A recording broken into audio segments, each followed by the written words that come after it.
Salut à tous aujourd'hui. On va parler d'une véritable forteresse vivante du Crétacé. Imaginez un tank biologique si bien protégé que même nos technologies modernes auraient du mal à égaler son système défensif. Je vous présente l'ankylosaure. Un dinosaure herbivore qui portait littéralement une armure naturelle sur tout son corps. Mais attention, on ne parle pas d'une simple carapace comme celle d'une tortue. Non. On parle d'une structure défensive ultra sophistiquée, composée de plaques osseuses, que l'on appelle ostéoderme.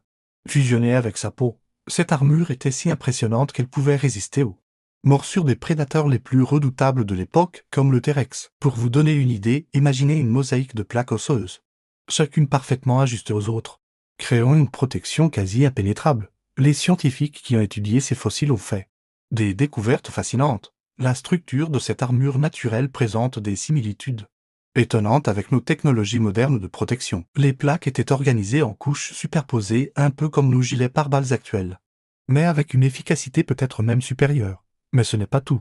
L'ankylosaure disposait aussi d'une queue, terminée par une masse OSSUSE.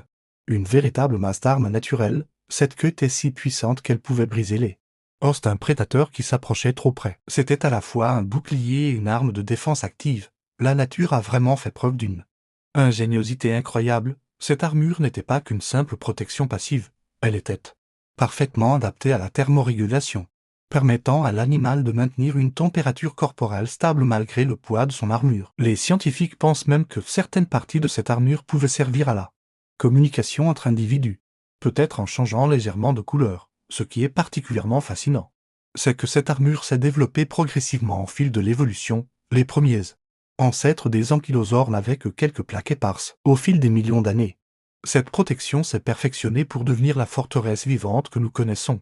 Alors, aurait-il pu survivre à notre époque? Bien, d'un point de vue défensif, son armure aurait certainement été efficace contre la plupart des prédateurs actuels. Mais bien sûr, la survie d'une espèce ne dépend pas uniquement de ses capacités défensives. L'environnement, le climat, la nourriture disponible, tout cela joue un rôle crucial. Ce qui est certain, c'est que l'étude de ces créatures extraordinaires nous apprend énormément sur l'évolution et nous inspire même dans le développement de nouvelles technologies de protection. Les chercheurs s'inspirent encore aujourd'hui de la structure de leur armure pour concevoir des matériaux plus résistants.